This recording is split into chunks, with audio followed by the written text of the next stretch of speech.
ఇక్కడే మనం ఒక మాట కూడా గుర్తుపెట్టుకోవాలి. క్లైమేట్ జస్టిస్ అని.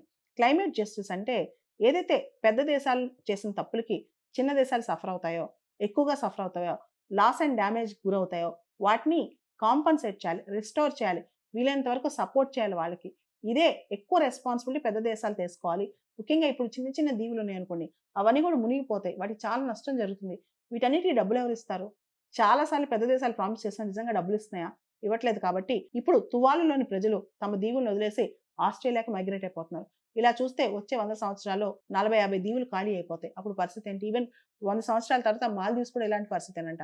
బంగ్లాదేశ్ కూడా నెమ్మది నెమ్మదిగా ఇంచ్ బై ఇంచ్ సముద్రంలోకి వెళ్ళిపోతుందంట. ఇలా చూస్తే వచ్చే 100, 200 సంవత్సరాల తర్వాత ఈ దీవుల పరిస్థితి ఏంటి? ఇదే పెద్ద ప్రశ్న. స్మాల్ ఐలాండ్ నేషన్స్ వేసిన ఈ కేసులో అంతర్జాతీయ న్యాయస్థానం మాట్లాడుతూ అడ్వైజ్ ఇస్తూ ఏదైతే యుఎన్ఎఫ్‌సిసిసి ప్రోటోకాల్ ఎనెక్స్ 1లో ఉన్న ఆబ్లిగేషన్స్ ఉన్నాయో పెద్ద పెద్ద దేశాలు ఆబ్లిగేషన్స్ ఖచ్చితంగా పాటించాలి. వాటి నుంచి తప్పించుకోలేవు.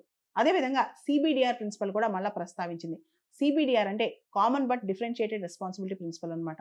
అంటే అందరూ క్లైమేట్ చేంజ్ కారకులయ్యారు. కానీ పెద్ద దేశాలు ఏవైతే ఉన్నాయో ఎక్కువగా కారకులయ్యాయో వాటి బాధ్యత ఎక్కువ ఉంటదనమాట ఎన్విరాన్మెంటల్ ప్రొటెక్షన్‌లో, క్లైమేట్ రెస్టోరేషన్‌లో. కాబట్టి అవి ఎక్కువ బాధ్యత తీసుకోవాలని చెప్పి అంతర్జాతీయ న్యాయస్థానం అడ్వైజ్ ఇచ్చింది.